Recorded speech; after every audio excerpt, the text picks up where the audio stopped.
Class 11th Statistics Chapter 1 Next topic Statistical Data. Now statistical data is broadly of two types. One is qualitative data, second one is quantitative data. Qualitative data वो data होता है जो numbers में express नहीं हो सकता, can not be expressed in numerical terms. ऐसा data जो नंबर्स के फॉर्म में एक्सप्रेस नहीं हो सकता वो क्वालिटेटिव डेटा है। और क्वांटिटेटिव डेटा क्या होता है? वो डेटा जो नंबर्स के फॉर्म में एक्सप्रेस हो सकता है, can be expressed in numerical terms.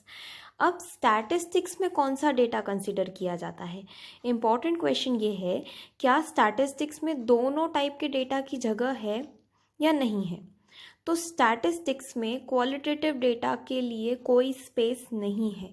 Statistics only considers quantitative data, only that data which can be expressed in the form of numbers. ये हुए टाइप्स ऑफ डेटा की बात। अब नेक्स्ट टॉपिक है statistics as a science. Science और as an art दोनों हम देखेंगे। सबसे पहले हम देखते हैं कि स्टैटिस्टिक्स को साइंस क्यों कहा जाता है, क्या रीजंस हैं कि स्टैटिस्टिक्स को हम साइंस कह रहे हैं। It is a systematic body of knowledge. देखो, साइंस जैसे एक सिस्टमैटिक बॉडी ऑफ नॉलेज है, वैसे ही स्टैटिस्टिक्स भी एक सिस्टमैटिक बॉडी ऑफ नॉलेज है। इसलिए क्योंकि स्टैटिस्टिक्स में साइंस का ये फीचर प्रेजेंट है, हम स्टैटिस्टिक्स को साइंस कहते हैं। नेक्स्ट साइंस का कौन सा फीचर प्रेजेंट है? Its rules and application are universal. Universal का मतलब होता है हर जगह एप्लीकेबल। साइंस भी हर जगह एक जैसी ही एप्लीकेबल होती है। ग्रेविटी जैसी यहाँ है वैसी हर जगह है, in every part of the world, that will not change. Science के फिनोमेना जैसे चेंज नहीं होते, स्टैटिस्टिक्स में भी ऐसा ही होता है जैसा साइंस में होता है। इसलिए हम स्टैटिस्टिक्स को साइंस कहते हैं। Next feature, it establishes relationship between cause and effect. Cause and effect का मतलब होता है एक्शन रिएक्शन वाला रिलेशन। ठीक है, तो यहाँ जैसे साइंस में एक्शन और रिएक्शन होता है, स्टैटिस्टिक्स में क्या होता है? Cause and effect. एक चीज़ हुई है तो उसके पीछे के रीजंस क्या है, what are the causes and what will be the effects of a particular action, ये सब आप स्टैटिस्टिक्स में कंसिडर करते हो। Next point, it helps in effective forecasting. Statistics का डेटा जो हम कलेक्ट करते हैं उससे हम क्या करते हैं? फ्यूचर के लिए फोरकास्ट करते हैं, प्लानिंग करते हैं। तो स्टैटिस्टिक्स और साइंस दोनों ही जैसे साइंस में एक्सपेरिमेंट्स होते हैं ना, हम एनालाइज करते हैं चीज़ों को, डेटा कलेक्ट करते हैं और उसके बाद किसी कंक्लूजन पे पहुंचते हैं। स्टैटिस्टिक्स में भी बस यही होता है, डेटा कलेक्ट करते हैं, उसको एनालाइज करते हैं और उसके बाद फ्यूचर के लिए प्रिडिक्शंस करना स्टार्ट करते हैं। Next point, its methods are in order and serial wise. बिल्कुल साइंस में जैसे प्रॉपर मेथड्स हैं, स्टैटिस्टिक्स में भी वैसे ही मेथड्स अवेलेबल हैं। लास्ट कंक्लूडिंग स्टेटमेंट क्या है? Thus it is said that statistics is a science which helps in collection, classification, organization of data in order to make it more meaningful। हम इसको साइंस क्यों कहते हैं? स्टैटिस्टिक्स इज़ अ साइंस क्योंकि वो हमें हेल्प करता है। किस चीज़ में हेल्प करता है? Collection, classification, organisation of data, ये काम में हेल्प करता है, जिससे डेटा क्या होता है? और भी ज़्यादा मीनिंगफुल हो जाता है, जिससे हमें कंक्लूजन्स डिराइव करना ईजी हो जाता है। इसलिए हम स्टैटिस्टिक्स को साइंस कहते हैं। Statistics as an art. अब इस टॉपिक में हम ये देखेंगे कि आर्ट के कौन कौन से फीचर्स स्टैटिस्टिक्स में प्रेजेंट हैं जिसकी वजह से हम स्टैटिस्टिक्स को आर्ट कह रहे हैं। Statistics as an art formulates practical rules of action. इसको एक एग्जाम्पल के थ्रू समझो। जैसे म्यूज़िक है, तो म्यूज़िक में आप पहले थियोरेटिकली म्यूज़िक को समझते हो और उसके बाद उसका प्रैक्टिकल एप्लीकेशन करते हो, रूल्स को समझते हैं, सीखते हैं और फिर आर्ट में उसको हम प्रैक्टिकली अप्लाई करते हैं। जैसे म्यूज़िक एक आर्ट है, वैसे ही स्टैटिस्टिक्स को भी क्या कहा गया है कि स्टैटिस्टिक्स भी एक आर्ट है। Next point, statistics is considered as an art as it requires large degree of skill and experience of statistician in order to solve real life problems. देखो, स्टैटिस्टिक्स से डील करने के लिए आपको स्किल की ज़रूरत होती है, एक्सपीरियंस की ज़रूरत होती है, ताकि आप रियल लाइफ प्रॉब्लम्स को समझ सको और उनसे डील कर सको। इसलिए स्टैटिस्टिक्स को एक आर्ट कहा जाता है। अब कुछ लोगों का ये कहना है कि statistics is both science and art, science भी है और आर्ट भी है। ऐसा क्यों? क्योंकि साइंस के कुछ फीचर उसमें प्रेजेंट है और आर्ट के भी कुछ फीचर स्टैटिस्टिक्स में प्रेजेंट है। इसलिए statistics is a science as well as an art. Science का कौन सा फीचर प्रेजेंट है? Systematic and have general application. बिल्कुल जैसे साइंस में सिस्टमैटिक बॉडी ऑफ नॉलेज है, स्टैटिस्टिक्स में भी है। प्रैक्टिकल एप्लीकेशन, यूनिवर्सल एप्लीकेशन जैसे स्टैटिस्टिक्स में है वैसे साइंस में भी है। नेक्स्ट है आर्ट। आर्ट क्यों है? क्योंकि स्किल एंड एक्सपीरियंस। देखो, art requires skill and experience and statistics also requires skill and experience। इन दो रीजंस की वजह से स्टैटिस्टिक्स साइंस भी है और आर्ट भी है। Scope and importance of statistics. अब इस टॉपिक में हम ये देखेंगे कि अलग अलग लोगों के लिए स्टैटिस्टिक्स कैसे यूज़फुल है, कैसे अलग अलग लोग, अलग अलग डिपार्टमेंट्स अपने नीड के हिसाब से स्टैटिस्टिक्स को यूज़ करते हैं।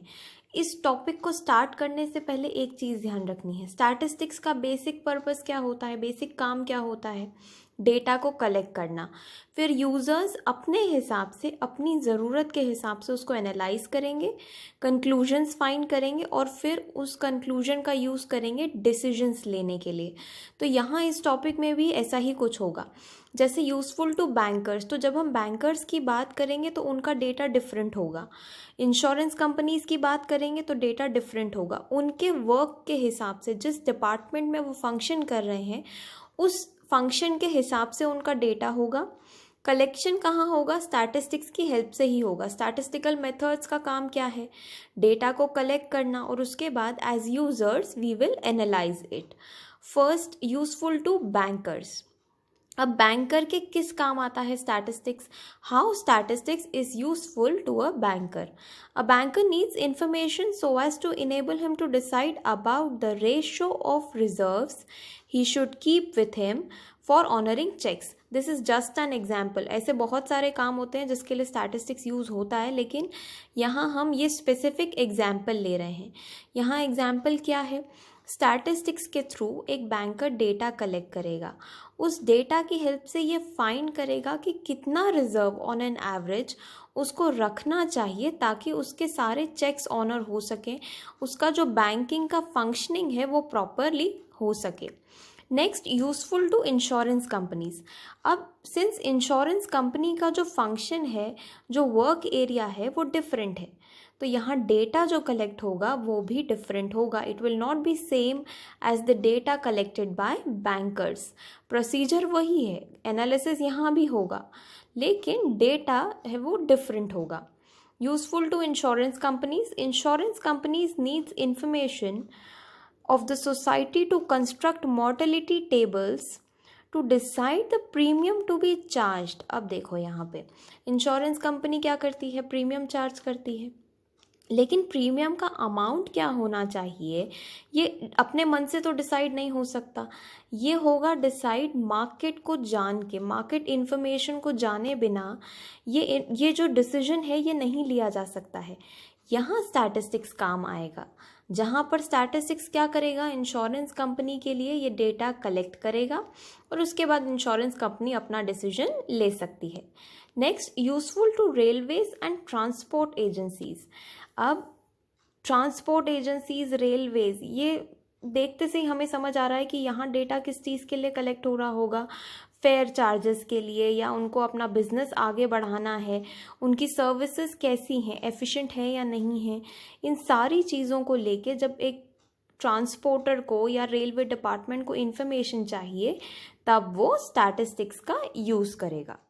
Useful to business needs information for gathering conclusions, determining future course of action, deciding the production etcetera. अब ये कुछ एक्टिविटीज़ हैं जिनके लिए एक बिजनेसमैन को स्टैटिस्टिकल डेटा की ज़रूरत होती है। इसका सबसे बेस्ट एग्जाम्पल है डिमांड एंड सप्लाई। देखो कैसे, अगर एक प्रोड्यूसर को, एक बिजनेसमैन को ये पता ही नहीं है कि मार्केट डिमांड क्या है, तो वो अपनी सप्लाई कैसे डिसाइड करेगा, अपनी सप्लाई को कंट्रोल कैसे करेगा कि उसको ज़्यादा सप्लाई करना है या कम सप्लाई करना है।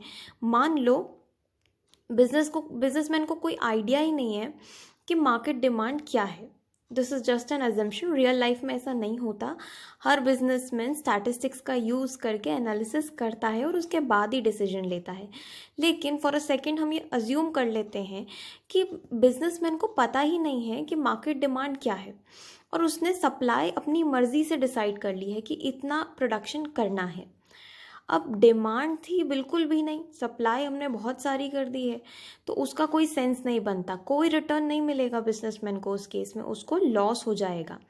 वाइस वर्सा अगर देखें तो वो सिचुएशन भी बिजनेसमैन के लिए फेवरेबल नहीं है कि डिमांड बहुत ज़्यादा है लेकिन सप्लाई बिल्कुल नहीं है। In that case also he is suffering loss. तो स्टैटिस्टिक्स एक तरीका है इंफॉर्मेशन गैदर करने का जिससे वो अपने लॉसेस को मिनिमाइज कर सके। लॉसेस को अवॉइड तो नहीं कर सकते, रिस्क को अवॉइड नहीं कर सकते, लेकिन प्रॉपर एनालिसिस करके उसको मिनिमाइज तो कर सकते हैं। Next, useful to economist. अब इकोनॉमिक्स की बात कर रहे हैं तो स्टैटिस्टिक्स इकोनॉमिस्ट के काम कैसे आता है ये भी देख लेते हैं। Commercial activities, planning, organising, controlling, policy formulation can be effectively done. Economist क्या करते हैं, देखो पॉलिसीज़ जब भी, सबसे बेस्ट एग्जांपल है इसका पॉलिसी फॉर्मुलेशन। जब भी कोई पॉलिसी बनाई जाती है तो वो अपने मन से डिसाइड नहीं की जाती है, एनालिसिस किया जाता है डेटा का कि लोग क्या सोचते हैं। जैसे हमारी कंट्री में अगर लोगों के लिए कोई पॉलिसी बनाई जा रही है तो बिना लोगों के बारे में जाने आप वो डिसीजन नहीं ले सकते। लोगों के बारे में हम जानेंगे कैसे, जब तक डेटा कलेक्ट नहीं करेंगे। तब स्टैटिस्टिक्स का यूज़ होता है, जब पॉलिसी फॉर्मुलेशन होता है, planning, organising, in any activity done in terms of economy by the economist will require statistics. ये बहुत इंपॉर्टेंट है। Next, useful for planning is looking in future. Statistics will be used in knowing the rate of development, measuring success, failures and deviations etc. Statistics का काम planning में कैसे है, देखो फिर से वही बात है, स्टैटिस्टिक्स में डेटा कलेक्ट होगा, उस डेटा को एनालाइज करके हम फ्यूचर के लिए प्लानिंग करेंगे। अब हम सक्सेसफुल हुए हैं या नहीं हुए हैं, या हमने जो प्लान बनाया है उस पाथ पे हम हैं या डिविएट हो गए हैं, इन सब को जानने के लिए स्टैटिस्टिकल डेटा का यूज़ होगा। Next, useful to the state मतलब हम बात कर रहे हैं स्टेट एडमिनिस्ट्रेटर्स की, basically the government. It sets targets and paves way for its accomplishment. Targets set होंगे और उसके बाद उन टारगेट्स को अचीव करने के लिए एक्शंस लिए जाएंगे। लेकिन टारगेट सेट कैसे होंगे, फिर वही बात, हम मन से तो कुछ कर नहीं सकते। जो स्टैटिस्टिक्स में डेटा कलेक्ट होगा उसके बेसिस पे टारगेट सेट होंगे और उसके बाद एक्शन प्लान बनाया जाएगा। Functions of statistics. First point, presentation of facts in definite form. First function statistics का क्या है, presentation of data in definite form. Conclusions drawn numerically are convincing. देखो इसको एक एग्जाम्पल के थ्रू समझो कि क्यों न्यूमेरिकली एक्सप्रेस्ड डेटा जो होता है वो ज़्यादा कन्विंसिंग होता है, ज़्यादा ट्रस्टेबल होता है। यहाँ एक फैक्ट लिखा हुआ है हमारे सामने, per capita income of India is lower. This is just a fact. लेकिन इसकी जगह अगर हमारे सामने ये लिखा होता, but if we say India's per capita income is ₹536 and that of USA is $5,600, then it is more convincing. देखो अब इन जनरल भी अगर हम स्टैटिस्टिक्स को नहीं भी जानते हैं तो कौन सी ऐसी चीज़ है जो हमें ज़्यादा कन्विंसिंग लग रही है। अगर सिर्फ स्टेटमेंट लिखा हो पर capita income of India is lower, that is not trustable or that will not convince us as much as this statement will, क्योंकि इस स्टेटमेंट में फिगर्स के साथ वो फैक्ट जस्टिफाई हो रहा है ये बहुत इम्पॉर्टेंट है यहाँ पर। अगर किसी फैक्ट को नंबर्स के साथ एक्सप्रेस कर दिया जाए that becomes more concrete and more trustable. तो स्टैटिस्टिक्स का भी काम यही है। देखो हमने पहले क्या देखा था कि स्टैटिस्टिक्स में न्यूमेरिकल डेटा एक्सप्रेस होता है, तो that is the only reason why statistics is so trustable, क्योंकि वो डेटा जो है अगर नंबर्स के साथ एक्सप्रेस हो जाएगा तो कोई भी हो, लेमैन भी है जो स्टैटिस्टिक्स के बारे में नहीं जानता, वो भी समझेगा इस चीज़ को। Next, simplification of complexities. अब देखो स्टैटिस्टिक्स का काम है कॉम्प्लेक्स चीज़ों को सिंपल बनाना, लेकिन कैसे? ग्राफ्स के थ्रू, टेबल्स के फॉर्म में प्रेजेंट करके, ये सब तरीके हैं जिससे स्टैटिस्टिक्स कॉम्प्लिकेटेड चीज़ों को सिंपल बना देता है।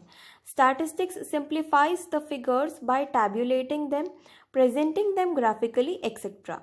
Averages, percentages make it simple and can be put to better use. देखो ग्राफिकल प्रेजेंटेशन, टैब्यूलर प्रेजेंटेशन, इनसे तो स्टैटिस्टिक्स अपना पर्पस फुलफिल कर रहा है, लेकिन एवरेजेस और परसेंटेजेस ये भी एक बहुत बड़ा टूल है स्टैटिस्टिक्स का, जिससे कॉम्प्लेक्स चीज़ें सिंपल हो जाती हैं। जो डेटा हमें इनिशियली बहुत कॉम्प्लिकेटेड लगता है, एवरेजेस और परसेंटेजेस में एक्सप्रेस करने के बाद that becomes much more easier to understand. Next point, facilitating comparisons. Statistics का काम ही है comparison. Statistical tools help in comparison and drawing conclusions. Compare करके क्या करना है? कोई तो पर्पस होता है, कोई रीज़न होता है जिसकी वजह से हम कंपैरिजन करते हैं, क्योंकि हमें कंक्लूजन्स चाहिए और इन कंक्लूजन्स की हेल्प से हम डिसीजंस लेते हैं। नेक्स्ट फंक्शन है फैसिलिटेटिंग फॉर्मेशन ऑफ पॉलिसीज़। अभी थोड़ी देर पहले हमने एक पॉइंट देखा था जिसमें हमने क्या देखा था, statistics helps in policy formulation. देखो helps in decision making and policy making. Statistics में जो डेटा हम कलेक्ट करते हैं ना, वो है हमारे डिसीजंस का बेस और हमारी बनाई हुई पॉलिसीज़ का बेस। उस डेटा के बेसिस पे ही डिसीजंस लिए जाएंगे और पॉलिसीज़ फॉर्मुलेट की जाएंगी। Next point, widening human knowledge. Statistics add precision to the knowledge and helps in planning future. Helps in planning future, ये पॉइंट हम ऑलरेडी देख चुके हैं कि वो जो डेटा है उसका एनालिसिस करके हम फ्यूचर के लिए कुछ प्रिडिक्शंस कर सकते हैं। अब how does it enhance our knowledge, कैसे प्रिसिशन ऐड होता है हमारे नॉलेज को? देखो जो फर्स्ट फंक्शन हमने देखा था उसमें हमने क्या देखा था कि अगर आपके सामने सिर्फ फैक्ट लिखा है कोई, that is not that impactful, लेकिन उस फैक्ट के साथ अगर फिगर्स ऐड हो जाएं तो वो और ज़्यादा एग्जैक्ट हो जाता है, there is more clarity in it. तो ऐसे ही जब आपके डेटा कलेक्शन की हेल्प से क्लैरिटी आ जाती है तो आपकी नॉलेज जो है वो और प्रिसाइज हो जाती है। Now you know the fact along with the figures, that is more impactful. Next point, useful in testing laws and other sciences. देखो साइंस में एक्सपेरिमेंट होता है ना, एक बार तो नहीं होता, बहुत बार होता है, ट्रायल एंड एरर होता ही रहता है, डेटा कलेक्ट होता है। तो स्टैटिस्टिक्स क्या करेगा, जो डेटा कलेक्ट कर रहे हैं, कोई भी लॉ हम बना रहे हैं उससे रिलेटेड डेटा कलेक्ट होगा, क्योंकि वो लॉ किसके लिए बनाया जा रहा है उससे रिलेटेड सारा डेटा अवेलेबल होना चाहिए। If you want to implement any law, any science, what you will do, either you will collect data or do experiments। यहाँ भी यही करना है। Statistical methods help in testing laws.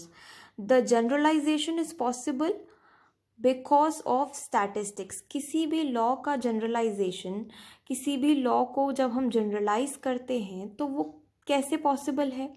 वो पॉसिबल है उस डेटा की वजह से जो हमने स्टैटिस्टिक्स में कलेक्ट किया है। स्टैटिस्टिक्स में हम एवरेज निकालेंगे। Basically how does it apply to the entire universe, ये स्टैटिस्टिक्स हमारे लिए इजी कर देता है, क्योंकि एक या दो लोगों को एनालाइज करके अगर कोई लॉ या कोई साइंस या कोई हमने फैक्ट दे दिया है कि this happens, that is not acceptable. Acceptable वो तब होगा जब आपने उसको लार्ज नंबर ऑफ पीपल पे किया हुआ हो, ट्राई किया हुआ हो। The area of your research should be big enough to call it a law or a science. वो ट्रस्टेबल तभी बनेगा। Next point, facilitating forecasting, statistics help in forecasting trends. Data के बेसिस पे आप फ्यूचर प्रिडिक्ट कर सकते हो कि अगर प्रेजेंट सिचुएशन ये है तो आगे क्या हो सकता है। जैसे डिमांड और सप्लाई है, डिमांड कैसे पता चलती है लोगों की, सर्वेस के थ्रू, और सर्वेस क्या है, एक स्टैटिस्टिकल टूल है जिससे डेटा कलेक्ट होता है। Next point, establishing correlation between two facts, statistics compares, ये तो हम सबको पता है, स्टैटिस्टिक्स का बेसिक फंक्शन है comparison. It investigates the relationship between variables, बहुत सारे ऐसे आइटम्स होते हैं जो कोरिलेटेड होते हैं, एक दूसरे से जुड़े हुए होते हैं, तो उन दो डेटा के बीच में या उन दो वेरिएबल्स के बीच में क्या रिलेशन है, ये स्टैटिस्टिक्स में एस्टैब्लिश होता है। लिमिटेशंस ऑफ स्टैटिस्टिक्स, अभी तक हमने स्टैटिस्टिक्स की इम्पोर्टेंस देख ली, स्टैटिस्टिक्स के फंक्शन देख लिए, अब हम देखेंगे limitations of statistics. First point, statistics do not study individual, statistics में इंडिविजुअल आइटम्स स्टडी नहीं होते हैं, there is no place for individual items to be studied in statistics. देखो यहाँ पर एक एग्जाम्पल के थ्रू समझते हैं, mister A scored 80%, now clearly this is not statistics, this will not be a part of statistics. लेकिन अगर हमारे सामने ये एग्जाम्पल है जिसमें ए B C D E, they are 5 people, यहाँ लिखा है A B C D and E scored average 77%, now this is statistics, और ये इसके बेसिस पे कंक्लूजन्स ड्रॉ हो सकते हैं, तो इसकी जगह है स्टैटिस्टिक्स में only aggregates, no individuals in statistics. Next point, statistics deals with quantitative facts, ये पॉइंट हम पहले भी देख चुके हैं, क्वालिटेटिव डेटा की स्टैटिस्टिक्स में कोई जगह नहीं है, no qualitative facts are studied in statistics. Next point, statistics is true only to averages, ये एक और लिमिटेशन है स्टैटिस्टिक्स का कि स्टैटिस्टिक्स ट्रू है कब तक, सिर्फ उसके एवरेजेस के लिए। Statistics deals with averages which may be made up of individual items that may be radically different from each other। देखो इस एग्जाम्पल को देखो, यहाँ पे 5 लोग थे, कंक्लूजन क्या है, 77% आए हैं ऑन एन एवरेज। ऐसा भी तो हो सकता है कि इनमें से किसी एक के परसेंटेजेस बहुत कम आए हों और एक के बहुत ज़्यादा, अगर एक के 90s में आए हैं और दूसरे के 60s में आए हैं तो वो जेन्युइन डेटा तो यहाँ एक्सप्रेस हुआ ही नहीं, वो डेटा यहाँ पे हमने कंसिडर किया ही नहीं, दिस में लीड टू फॉल्स कंक्लूजन्स। ठीक है, यहाँ पे हमने यही बात की, statistics is true only to averages, ज़रूरी नहीं है कि वो इंडिविजुअल आइटम्स एक जैसे हो, वो इंडिविजुअल आइटम्स अपने आप में अलग अलग भी हो सकते हैं, दे मे बी डिफरेंट। यहाँ 5 लोगों में से जो उनकी परसेंटेज है दे मे बी डिफरेंट, रेंज हो सकती है, कोई 50s में हो सकता है, कोई 90s में हो सकता है, लेकिन एवरेज निकालते वक्त सब इक्वलाइज होके 77% पर आ गए हैं। नेक्स्ट पॉइंट, स्टैटिस्टिक्स में लीड टू फेलेशियस रिजल्ट्स। देखो इसको हम एक एग्जाम्पल के थ्रू ही समझेंगे। यहाँ पे फर्म ए है, फर्म बी है, डेटा 3 सालों का आपके पास है, 18, 19 and 20। Firm A 25,000, then 20,000 and then 15,000।